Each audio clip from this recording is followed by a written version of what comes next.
Hello and welcome friends, मैं हूं आकाश कोटनाला। आप देख रहे हैं yoga and Ayurveda science YouTube channel. दोस्तों, आज का जो लेक्चर है हर बार की तरह आप सभी के लिए काफ़ी यूज़फुल होने वाला है, लेकिन आज का जो लेक्चर है वो ज़्यादा लंबा नहीं होगा। आज हम यहाँ पर जो चर्चा करने वाले हैं वो योग दर्शन में वर्णित जो 3 प्रमाण हैं उनके बारे में यहाँ पर चर्चा करने वाले हैं। आपने देखा है पूर्व में भी हम इसके बारे में चर्चा कर चुके हैं और यहाँ तक कि हम योग दर्शन से संबंधित यहाँ पर अभी तक आपको लगभग 12 से 13 लेक्चर में आपको यहाँ पर दे चुका हूँ। योग दर्शन का इंट्रोडक्शन हमने यहाँ पर जाना था, महर्षि पतंजलि का जीवन परिचय था, योग की परिभाषा थी, चित्त की वृत्तियों के बारे में था, अभ्यास वैराग्य था, चित्त की भूमियाँ थी, योगांतराओं के बारे में था, योगांतराओं के अलावा अन्य जो विघ्न हैं उनके बारे में चर्चा की थी, चित्त प्रसादन के उपायों के बारे में चर्चा की थी, कर्म सिद्धांत के बारे में चर्चा की थी, क्रिया योग के बारे में चर्चा की थी, पंचक्लेश के बारे में चर्चा की थी। पंचक्लेश के अलावा या फिर जो पंचक्लेश की जो अवस्थाएं हैं उनके बारे में हमने यहाँ पर चर्चा की थी। आज हम यहाँ पर प्रमाणों के बारे में यहाँ पर चर्चा करने वाले हैं। वैसे तो मैंने इसके बारे में आपको पहले भी चैनल पर बताया है, इसके ऊपर जब हमने चित्त की वृत्तियों के बारे में जाना था वहाँ पर भी बताया है, लेकिन आज हम यहाँ पर इसको थोड़ा डीप यहाँ पर पढ़ने वाले हैं। अगर जो आप लोग इच्छुक हैं तो वीडियो को लास्ट तक का जरूर देखिएगा। साथ ही साथ आप सभी को बता दूं कि इसी प्रकार से अन्य वीडियोस देखने के लिए आप चैनल को सब्सक्राइब कर सकते हैं, चैनल से जुड़ सकते हैं। आपको यहाँ पर योग संबंधित लगभग 350-400 वीडियोज यहाँ पर आपको मिल जाती हैं। सभी सब्जेक्ट की वीडियोज आपको चैनल पर मिल जाती हैं।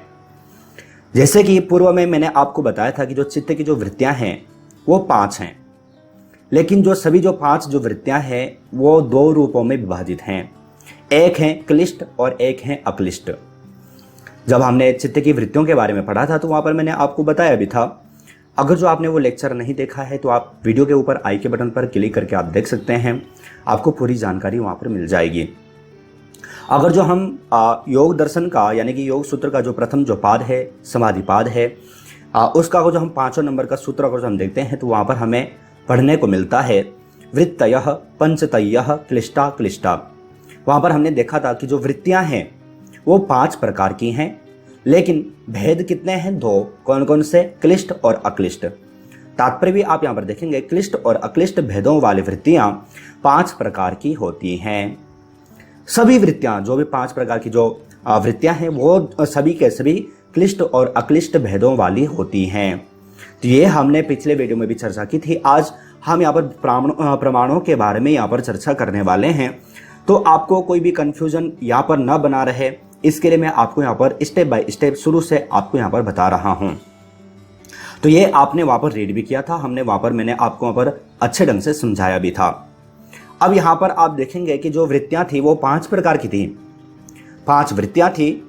इसी के पश्चात अगर जो हम दूसरा सूत्र अगर जो हम देखते हैं साधन पाद समाधि पाद का, और जो छठा सूत्र अगर जो हम देखते हैं तो हमें पढ़ने को मिलता है प्रमाण विपर्य विकल्प निद्रा स्मृतयः।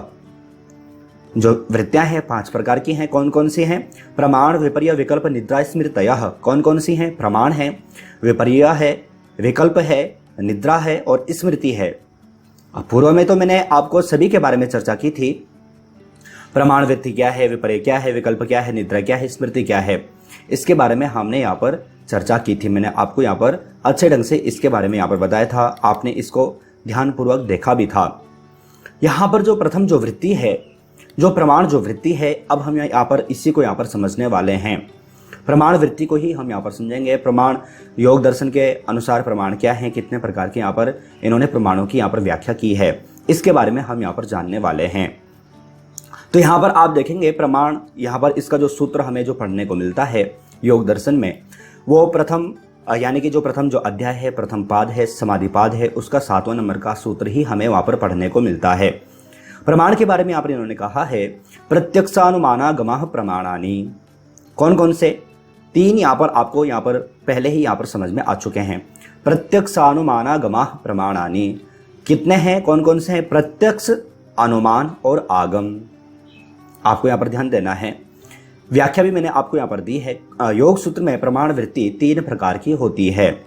देखो यहाँ पर मैं वृत्ति यहाँ पर आपको बता रहा हूँ तो आप ये ना समझें कि वृत्ति का तात्पर्य क्या है। वृत्ति के ऊपर हम पहले चर्चा कर चुके हैं। और यहाँ पर प्रमाण वृत्ति, जब मैं एक शब्द यहाँ पर बोल रहा हूँ तो आप ये न समझें कि प्रमाण अलग है और प्रमाण वृत्ति अलग है। दोनों की ही यहाँ पर हम एक ही यहाँ पर व्याख्या है। योग सूत्र में प्रमाण वृत्ति 3 प्रकार की होती है। कौन कौन सी है? प्रत्यक्ष है, अनुमान है और आगम है। 3 प्रकार की यहाँ पर प्रमाण वृत्तियों के बारे में यहाँ पर चर्चा की है।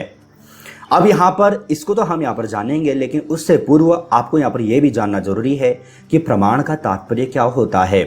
आपने अन्य दर्शन भी पढ़े होंगे, मैंने आपको चैनल पर भी अन्य दर्शनों की वीडियोस भी दी हैं, और याद रखें कि मैं जो दर्शन जो छूटे हुए हैं उनकी वीडियोस भी आपको जल्दी ही चैनल पर देने वाला हूं। बशर्ते आप चैनल पर बने रहें, चैनल पर इन वीडियोस को देखते रहें और आप अपनी तैयारी करते रहें। अन्य दर्शनों में भी हमें प्रमाण के बारे में पढ़ने को मिलता है। कई प्रकार के प्रमाण हमें अलग अलग पढ़ने को मिलता है, लेकिन जो योग दर्शन है इसमें सिर्फ 3 ही प्रमाण हैं, प्रत्यक्ष, अनुमान और आगम। अगर जो आप चारवाक दर्शन इत्यादि अगर जो आप देखते हैं तो वहां पर आपको सिर्फ एक ही प्रमाण पढ़ने को मिलता है। जो चारवाक जो दर्शन है वो सिर्फ प्रत्यक्ष प्रमाण को ही मानता है, इसके अलावा किसी भी प्रमाण को नहीं मानता। इसी प्रकार से अगर जो हम न्याय दर्शन इत्यादि अगर जो हम देखते हैं तो वहां पर प्रत्यक्ष के भी काफी सारे भेद किए गए हैं, अनुमान के भी काफी सारे भेद किए गए हैं। वहां पर माने तो गए हैं लेकिन इनकी और व्याख्याएं की गई हैं। तो हम इसमें न चल करके, मैंने सिर्फ आपको यहाँ पर आइडिया आपको लगा रहे, आपको यहाँ पर ध्यान में आपका बना रहे कि ऐसा नहीं है कि सिर्फ जो 3 जो प्रमाण है वो सिर्फ यहीं पर हमें पढ़ने को मिलेंगे, अन्य दर्शनों में नहीं है। ऐसा नहीं है, अन्य दर्शनों में भी हमें प्रमाणों के बारे में पढ़ने को मिलता है। लेकिन अब यहाँ पर हम यहाँ पर जो पूर्व यहाँ पर जो देख लेते हैं कि जो प्रमाण है, प्रमाण का तात्पर्य क्या होता है। प्रमाण का तात्पर्य है यथार्थ ज्ञान के साधन को प्रमाण कहते हैं। देखो, जब कोई भी अगर जो हमें ज्ञान की प्राप्ति होती है, कोई भी ज्ञान, तो उसके लिए हमें किसी न किसी प्रमाण की आवश्यकता होती है। आपको कोई कहता है कि आपकी जो ये वस्तु है किसी ने चुराई है, तो क्या आप विश्वास कर लेते हैं? या फिर अगर जो आप विश्वास कर भी लेते हैं तो कोई ना कोई तो उसमें प्रमाण हुआ। अब आप कहेंगे कि उसमें प्रमाण क्या है, तो हो सकता है कि आपको वो प्रूफ देकर के प्रमाणित करे कि ये आपकी वस्तु चुराई गई है, आप उसको स्वीकार करें। या फिर अगर जो कोई वस्तु नहीं भी दिखाता है, कोई प्रूफ ना भी दिखाए, तो भी वो स्वयं जो बता रहा है वह भी तो एक प्रमाण है। तो ये आपको यहाँ पर समझना है। कोई भी ज्ञान, कोई भी यथार्थ ज्ञान जब हमें प्राप्त होता है तो उसका जो साधन होता है, उस ज्ञान को प्राप्त कराने वाला जो साधन होता है उसी को प्रमाण कहते हैं। ये आपको यहाँ पर ध्यान में रखना है। मैं आपको यहाँ पर एक एक चीज यहाँ पर अच्छे ढंग से यहाँ पर समझा रहा हूँ, आप यहाँ पर ध्यानपूर्वक इसको देखते रहें। अगर जो समझ में ना भी आए तो आप वीडियो को रिपीट करके देख सकते हैं, और फिर भी समझ में ना आए, अगर जो आपका कोई भी डाउट रहता है तो आप वीडियो के कमेंट बॉक्स में मैसेज भेज सकते हैं, अपना क्वेश्चन भेज सकते हैं। तो प्रमाण का तात्पर्य आपको समझ में आ गया। प्रमा, यहाँ पर 2 शब्द हैं, प्रमा और प्र और मा। तो प्र का तात्पर्य होता है यथार्थ। तो यथार्थ ज्ञान के साधन को प्रमाण कहते हैं। जब हमें किसी साधन के द्वारा यथार्थ ज्ञान की प्राप्ति होती है तो वह जो साधन कहलाता है वह प्रमाण कहलाता है। तो ये आप यहाँ पर समझ चुके हैं, आपको यहाँ पर समझ में आ चुका है। अब जैसे कि हमें यहाँ पर जो 3 जो प्रमाण यहाँ पर जो बताए गए हैं, इनके ऊपर यहाँ पर ध्यान देना है, इनको यहाँ पर पढ़ना है। तो अब हम यहाँ पर इनको एक एक को यहाँ पर अलग से यहाँ पर देख लेते हैं। सर्वप्रथम हम योग दर्शन में, योग सूत्र में वर्णित जो प्रत्यक्ष जो प्रमाण है इसके बारे में यहाँ पर चर्चा करने वाले हैं। तो यहाँ पर आप देखेंगे, यहाँ पर इन्होंने कहा है, महर्षि पतंजलि कहते हैं, बुद्धि, मन और इंद्रियों के जानने में आने वाले जितने भी पदार्थ हैं उनका अंतःकरण और इंद्रियों के साथ बिना किसी व्यवधान के संबंध होने से जो भ्रांति तथा संशय रहित ज्ञान होता है वह प्रत्यक्ष अनुभव से होने वाली प्रमाण वृत्ति है। मैं यहाँ पर एक बार फिर से यहाँ पर अपनी इमेज यहाँ पर हाइड कर लेता हूँ, आप यहाँ पर ध्यानपूर्वक देखें। क्या है? बुद्धि, मन और इंद्रियों के जानने में आने वाले जितने भी पदार्थ हैं उनका अंतःकरण और इंद्रियों के साथ बिना किसी व्यवधान के संबंध होने से जो भ्रांति तथा संशय रहित ज्ञान होता है वह प्रत्यक्ष अनुभव से होने वाली प्रमाण वृत्ति है। तो यहाँ पर आप प्रत्यक्ष होने वाली प्रमाण वृत्ति है, ये आपको यहाँ पर समझ में आ गया है। देखो यहाँ पर क्या होता है, जैसे कि आप चारवाक दर्शन इत्यादि ग्रंथ पढ़ेंगे तो वहाँ पर जो प्रत्यक्ष जो शब्द है उसकी 2 व्याख्याएं की जाती हैं, या फिर मूल रूप से एक ही व्याख्या की जाती है। प्रत्यक्ष अर्थात प्रति अक्ष, प्रत्यक्ष, अक्ष का तात्पर्य होता है आंख, चक्षु। हमारी जो आंख के सम्मुख हो, हमारी आंख के सामने, तो आंख क्या है? एक इंद्रिय है। तो इंद्रिय के समीप जब कोई भी विषय होता है, जब इंद्रिय का किसी भी विषय के साथ में उसी दौरान कनेक्ट होता है, उसी दौरान संयोग होता है, तो वह प्रत्यक्ष कहलाता है। चार्वाक दर्शन में आपने पढ़ा होगा, पढ़ेंगे, नहीं पढ़ा है तो मैं आपको पढ़वाऊंगा, सब कुछ वहां पर बताऊंगा। लेकिन अब यहां पर है जो योग सूत्र है, योग सूत्र क्या कहता है कि बुद्धि, मन और इंद्रियों के जानने में आने वाले जितने भी पदार्थ हैं, आप यहां पर यह समझें कि जिस विषय का ज्ञान हमारा मन करे या फिर बुद्धि करे, किसके द्वारा? इंद्रियों के द्वारा, तो उसके जानने में आने वाले जितने भी पदार्थ हैं, एग्जाम्पल, अगर जो हमारे हाथ ने बर्फ को छुआ तो हमें किसका ज्ञान हुआ? ठंडक का ज्ञान हुआ। अगर जो हमने अग्नि को छुआ तो किसका ज्ञान हुआ? उष्णता का ज्ञान हुआ। तो ये जब ज्ञान हमें प्राप्त हुआ है किसके द्वारा? इंद्रियों के द्वारा, उसके बाद मन के द्वारा, उसके बाद बुद्धि के द्वारा। तो जब ये ज्ञान हमें जो प्राप्त हुआ है, किसके द्वारा हुआ है? किसी न किसी एक विषय के द्वारा। तो वो जो जानने में आने वाले जितने भी पदार्थ हैं, आगे यहां पर आप देखेंगे उनका अंतःकरण और इंद्रियों के साथ, उन पदार्थों का अंतःकरण और इंद्रियों के साथ बिना किसी व्यवधान के, बीच में कोई भी व्यवधान न आए के संबंध होने से, बिना किसी व्यवधान के न आने से ही जो संबंध जो स्थापित होता है और उसमें भ्रांति ना हो, संशय ना हो, ऐसा जो ज्ञान प्राप्त होता है वह प्रत्यक्ष प्रमाण है। आपको समझ में आ चुका है? जैसे कि आप कहीं पर बैठे हुए हैं, अगर जो पुष्प किसी ने रखा हुआ है या फिर आप बगीचे में गए, आपको पुष्प की खुशबू आने लगी, तो आपका क्या हुआ? आपकी जो इंद्रिय है, कौन सी? घ्राण इंद्रिय, वह विषय के साथ में लगी, विषय के साथ में स्थित हुई, विषय के सम्मुख गई, यानी कि विषय अर्थात पुष्प उसके साथ में गई, उसके साथ एकत्रित हुई। तो आपको क्या हुआ? सुगंध आपको आने लगी। तो जो सुगंध आपको आने लगी वही क्या है? प्रमाण है। कौन सा प्रमाण? प्रत्यक्ष प्रमाण। लेकिन कब हुआ? जब इंद्रिय और विषय जब आपस में मिले। तो ये यहाँ पर आपको इतना यहाँ पर समझना है।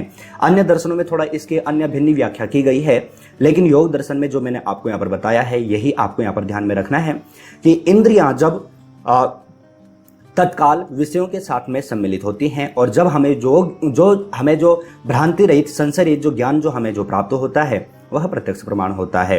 ये आपको यहाँ पर ध्यान में रखना है। तो आशा है आप यहाँ पर प्रत्यक्ष को समझ चुके होंगे। दूसरा यहाँ पर है अनुमान प्रमाण। अब अनुमान प्रमाण को भी हम यहाँ पर देख लेते हैं। आप यहाँ पर देखेंगे, किसी प्रत्यक्ष दर्शन के सहारे युक्तियों द्वारा जो अप्रत्यक्ष पदार्थ के स्वरूप का ज्ञान होता है वह अनुमान से होने वाली प्रमाण वृत्ति है। तो ये मैंने आपको यहाँ पर बताया। अब यहाँ पर जो अनुमान है इसको भी हम यहाँ पर देख लेते हैं। दो शब्द हैं, अनु और मान। अनु का तात्पर्य होता है पश्चात और मान का तात्पर्य होता है ज्ञान। आप यहाँ पर यह समझे कि पश्चात ज्ञान यानी कि बाद में होने वाला ज्ञान। तो यहाँ पर उन्होंने कहा भी है, किसी प्रत्यक्ष दर्शन के सहारे युक्तियों द्वारा जो अप्रत्यक्ष पदार्थ के स्वरूप का ज्ञान होता है। एग्जाम्पल, हमने जैसे कि पहाड़ों में बरसात हुई, क्या वो आपके समक्ष प्रत्यक्ष है? नहीं है, अप्रत्यक्ष है, अप्रत्यक्ष पदार्थ है, अप्रत्यक्ष ज्ञान है, लेकिन आप उसको प्रत्यक्ष कर लेते हैं। क्यों? क्योंकि आपने देखा कि नदी में बाढ़ आई हुई है। आपने नदी में बाढ़ देखी तो आपने कहा कि यार नदी में बाढ़ है, तो इसका तात्पर्य क्या है? पहाड़ों में वर्षा हुई है। तो आपने क्या किया? युक्तियों के द्वारा जो अप्रत्यक्ष पदार्थ था उसका भी आपने ज्ञान प्राप्त कर लिया है, लेकिन किसके द्वारा? प्रत्यक्ष दर्शन के द्वारा। तो ये आपको यहाँ पर समझना है। आपको यहाँ पर यह समझना है कि जो प्रत्यक्ष के पश्चात होने वाला जो ज्ञान है, युक्तियों द्वारा जो ज्ञान हम जो ग्रहण करते हैं उसको अनुमान प्रमाण कहते हैं। अनुमान अर्थात जिसका हम अनुमान लगाते हैं कि हाँ यार यहाँ पर हम प्रत्यक्ष देख रहे हैं, बाढ़ आई हुई है, गंगा जी में बाढ़ आई हुई है, नदी में बाढ़ आई हुई है, तो वह क्या है? प्रत्यक्ष है। अब हम अनुमान लगाते हैं कि हो सकता है कि हमारे इस क्षेत्र में वर्षा नहीं हुई है, लेकिन ऊपरी जो क्षेत्र है वहां पर वर्षा हुई हो। तो ये यहाँ पर क्या है? इस प्रकार का जब हम यहाँ पर ज्ञान जब हमें प्राप्त होता है तो वह कहलाता है अनुमान प्रमाण। आशा है आप इसको भी अच्छे ढंग से यहाँ पर समझ चुके हैं। अब तीसरा जो यहाँ पर जो प्रमाण है उसको भी हम यहाँ पर देख लेते हैं। तीसरा जो प्रमाण है वह है आगम। अब आगम को भी हम यहाँ पर देख लेते हैं। सर्वप्रथम यहाँ पर देख लेते हैं कि आगम अर्थात क्या, आगम कहते किसे हैं। तो आगम का तात्पर्य होता है जो आगम अर्थात जो किसी वेद शास्त्र के द्वारा जब हमें जो ज्ञान प्राप्त होता है उसको आगम कहते हैं, या फिर किसी महापुरुष के द्वारा जो लिखा गया जो ग्रंथ या फिर जो शास्त्र हो उसको भी हम आगम कहते हैं। तो ये आपको यहाँ पर समझना है। यहाँ पर आप देखेंगे आगम का तात्पर्य क्या है, जो पदार्थ मनुष्य के अंतःकरण और इंद्रियों के प्रत्यक्ष नहीं है, ध्यान देना, एवं जहां अनुमान की भी पहुंच नहीं है, उसके स्वरूप का ज्ञान वेद शास्त्र और महापुरुषों के वचन से होता है, वह आगम से होने वाली प्रमाण वृत्ति है। आशा है आप इसको समझ चुके होंगे, नहीं समझे तो आप यहां पर ध्यान दें। यहां पर क्या है, जो पदार्थ मनुष्य के अंतःकरण और इंद्रियों के प्रत्यक्ष नहीं है, हमारी आंखों के समक्ष भी नहीं है। एग्जाम्पल जैसे कि ईश्वर, हम कहते हैं कि ईश्वर है, क्या आपके या मेरे इंद्रियों के समीप है? नहीं है। मूर्ति में भले हो, लेकिन मूर्ति से होने से क्या होता है। लेकिन आप ये भी देखें, क्या मूर्ति में जिस प्रकार है, आप 50 मूर्तियां देखेंगे तो 50 प्रकार के आपको आकृतियां नजर आएंगी, तो क्या वो एक ही कृष्ण क्या 50 प्रकार का है? आप कृष्ण की 50 मूर्तियां अगर जो आप रखते हैं तो वहां पर हमें कृष्ण के 50 रूप, यानी कि हो सकता है कि उनमें बनावट भी अलग अलग हो, आकृतियां भी अलग अलग हो, तो क्या वो 50 रूपों में एक ही कृष्ण था? नहीं था। लेकिन हम फिर भी कहते हैं कि ये कृष्ण है। क्यों कहते हैं? क्योंकि वो आगम है, हमने पढ़ा है, हमने ईश्वर को नहीं देखा है, लेकिन हम फिर भी उसको कहते हैं कि हाँ ईश्वर है। अब वो हमारा अनुमान भी नहीं है, हम अनुमान भी नहीं लगा सकते, क्योंकि जब प्रत्यक्ष ही नहीं है तो हम अनुमान कहां से लगाएंगे। तो ऐसा जो ज्ञान हमें जो प्राप्त होता है किसके द्वारा? वेद शास्त्रों के द्वारा या फिर किसी महापुरुष के द्वारा, वचनों द्वारा। वैसे ध्यान दें, अगर जो आप यहाँ पर समझ पाए तो यहाँ पर एक चीज यहाँ पर और भी है कि प्रत्येक प्रमाण में हमें प्रत्यक्ष की आवश्यकता होती है। यहाँ पर भी हमें प्रत्यक्ष की आवश्यकता है, लेकिन प्रत्यक्ष क्या है? वह है वेद शास्त्र और महापुरुष, ये प्रत्यक्ष हैं। आप यहाँ पर यह ना समझें कि प्रत्यक्ष यहाँ पर है ही नहीं, यहाँ पर प्रत्यक्ष हैं, लेकिन क्या है? वेद शास्त्र और महापुरुष। उसके पश्चात जब हमें ज्ञान की प्राप्ति होती है तो वह क्या होता है? वह आगम कहलाता है। तो ये आप यहाँ पर समझ चुके हैं। मैंने अच्छा प्रयास यहाँ पर आपको किया है कि आप यहाँ पर समझ जाएं। जैसे कि आप देखें, मैंने जैसे कि एग्जाम्पल दिया ना, जैसे कि हम कहते हैं कि ये कार्य करने से आप ये यज्ञ करें तो ये यज्ञ करने से आपको ये फल की प्राप्ति होगी। तो प्रत्यक्ष तो नहीं है, अनुमान भी नहीं है, लेकिन हम फिर भी वो कार्य करते हैं। क्यों करते हैं? क्योंकि वह आगम है, वेदों में कहा गया है, शास्त्रों में कहा गया है, या फिर किसी महापुरुष ने कहा है। तो वेद शास्त्र महापुरुषों के द्वारा जो कहा गया जो शब्द है वह आगम कहलाता है। तो ऐसे जो शब्दों के ऊपर हम जो क्रिया जो करते हैं वह आगम कहलाता है। अब यहाँ पर ध्यान दें कि तीनों के तीनों जो प्रमाण है ये पूर्व में हमने कहा था कि क्लिष्ट और अक्लिष्ट प्रकार के होते हैं। अब यहाँ पर आप क्लिष्ट और अक्लिष्ट के बारे में यहाँ पर चर्चा कर सकते हैं, उसको यहाँ पर उसका कंपैरिजन आप यहाँ पर कर सकते हैं। क्लिष्ट और अक्लिष्ट के बारे में मैं आपको पिछली वीडियो में बता चुका हूँ, इसके लिए हम यहाँ पर उसका यहाँ पर चर्चा नहीं करेंगे, क्योंकि रिपीट करना कोई फायदा नहीं है। तो आप यहाँ पर इसको समझ चुके हैं। मैंने अच्छे ढंग से यहाँ पर समझाने का प्रयास किया है, तीनों जो प्रमाण है उनको यहाँ पर समझाने का प्रयास किया है। आशा है आप समझ भी चुके होंगे। नहीं समझ में आया है तो आप वीडियो को रिपीट करके देख सकते हैं। फिर भी ना समझ में आए तो आप वीडियो के कमेंट बॉक्स में मुझे कमेंट कर सकते हैं।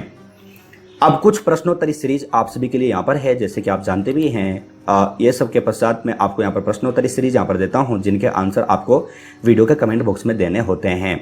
तो जो प्रथम जो प्रश्न आप सभी के लिए यहाँ पर है वह है, निम्नलिखित में से योग सूत्र में वृत्तियों की संख्या है 2, 3, 4 या फिर 5। वृत्तियों के बारे में यहाँ पर पूछा है, तो मैंने इस वीडियो में भी यहाँ पर चर्चा की है और पिछले वीडियो में भी मैंने आपको बताया है। अगर जो आपने देखा होगा, अगर जो आप चैनल के रेगुलर व्यूअर हैं तो आप जानते हैं, आप इसका सही आंसर यहाँ पर दे पाएंगे। प्रश्न फिर से रिपीट करते हैं। निम्नलिखित में से योग सूत्र में वृत्तियों की संख्या है 2, 3, 4 या फिर 5। आपको इसका जो सही आंसर है आपको वीडियो के कमेंट बॉक्स में भेजना है। दूसरा प्रश्न आप सभी के लिए यहाँ पर है, निम्नलिखित में से योग सूत्र में वर्णित प्रमाण वृत्ति के प्रकार हैं। ऑप्शन यहाँ पर हैं 2, 3, 4 या फिर 5 कौन से वृत्ति के बारे में पूछा है? प्रमाण वृत्ति, यानी कि अभी जिसके बारे में हमने चर्चा की थी प्रमाण के बारे में। तो आपको इसका भी सही आंसर वीडियो का कमेंट बॉक्स में भेजना है। साथ ही साथ वैसे आप काफ़ी सारे लोग जानते भी हैं, जो लोग नए हैं चैनल पर, जो यहाँ पर देख रहे हैं उनको मैं आपको बता दूं कि चैनल पर इस प्रकार से जो आप प्रश्नोत्तरी सीरीज देख रहे हैं, इस प्रकार से 2 बुक यहाँ पर चैनल पर पब्लिश की जा चुकी हैं। एक में आपको 500+ MCQ मिलते हैं, एक में आपको 1000+ MCQ मिलते हैं। आप दोनों में से कोई भी बुक परचेस कर सकते हैं, जिसका लिंक आपको वीडियो के डिस्क्रिप्शन में मिल जाएगा। पूरी जानकारी आपको वहाँ पर मिल जाएगी। यह बुक आपके लिए काफ़ी यूजफुल हो सकती हैं। लगभग 10 से 15 ग्रंथों से संबंधित प्रश्नोत्तरी सीरीज आपको यहाँ पर दी जा चुकी है। तीसरा प्रश्न आप सभी के लिए यहाँ पर है, निम्नलिखित में से प्रमाण आदि का वर्णन योग सूत्र के किस पाद में किया गया है? प्रश्न फिर से सुने, निम्नलिखित में से प्रमाण आदि का वर्णन योग सूत्र के किस पाद में किया गया है? समाधि पाद, साधन पाद, या फिर विभूति पाद, या फिर कैवल्य पाद? तो इसका भी आपको सही आंसर वीडियो के कमेंट बॉक्स में भेजना है। आप सभी के जो आंसर है वो मैं यहाँ पर रीड करने वाला हूँ। आशा है आज का जो लेक्चर है आपको अच्छे ढंग से यहाँ पर समझ में आ चुका होगा। कोई भी प्रश्न आपके यहाँ पर शेष नहीं रहेगा। फिर भी अगर जो होता है तो आप वीडियो के कमेंट बॉक्स में भेज सकते हैं। साथ ही साथ जिन लोगों ने चैनल को सब्सक्राइब नहीं किया है, अगर जो आप इसी प्रकार से तैयारी करना चाहते हैं तो आप चैनल को सब्सक्राइब कर सकते हैं।